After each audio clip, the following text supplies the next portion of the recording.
আধুনিকতার ছোঁয়ায় হারিয়ে যাচ্ছে বাংলার ঐতিহ্য পিতল কাঁসা শিল্প।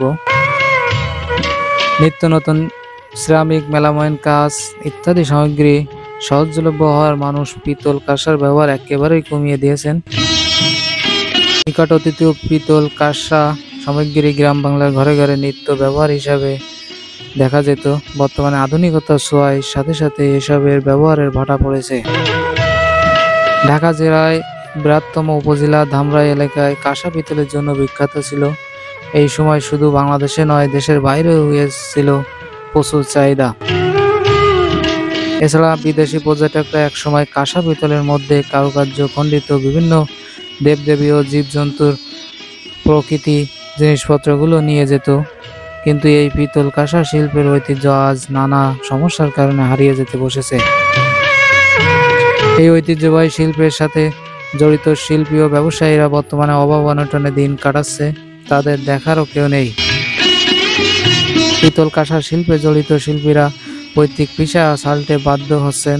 এই কারুশিল্পী ও ব্যবসায়ীদের সমস্যা সমাধানের ব্যাপারে কখনো কোনো পদক্ষেপ নেয়নি সরকার। কাঁসার তেজপত্র আমাদের ঐতিহ্য, বাঙালি সামাজিক জীবনের অন্যতম কালচারের অংশ। প্রায় এক দশক আগেও গ্রামগঞ্জে গেলে এসব কাঁসা পিতলের জিনিসপত্র চোখে পড়ত। বাঙালির গৃহস্থলীয় কৃষ্টির সঙ্গে আকৃষ্ট পৃষ্ঠে জড়িয়ে আছে তামা, কাঁসা ও পিতল শিল্প। একসময় বিয়ে, খাতনা, জন্মদিন, আকিকা ইত্যাদি অনুষ্ঠানে প্রধান উপযোগী সামগ্রী ছিল কাঁসা পিতলের গিলাস, বাটি, ফুলদানি, চামচ, পেকআপ, শানকে, গামলা, পানদানি থালা, পিতলের টপ, কলসি, বালতি, কড়াই, পানের থালা, ধূমপানি, তামার কলসি, হাঁড়ি পাতিল ইত্যাদি। যে কোনো অনুষ্ঠানে দেওয়া হতো নানা খোদাই করা এসব কাঁসার। সেসব উপহার স্থান দখল করে নিয়েছে আধুনিক ডিজাইনের চীনামাটি, পাইরেক্স, মেলামাইন ও প্লাস্টিক, কাঁচ ও স্টিল। কাঁচামালের কারিগরি অভাবে বাংলা ঐতিহ্য কাঁসা, তামা ও পিতল শিল্প হারিয়ে যাচ্ছে দিনে দিনে। একসময় টাঙ্গাইলের কাঁসা ও পিতলের তৈরি তেজপত্রের ব্যাপক চাহিদা ছিল সারা দেশে।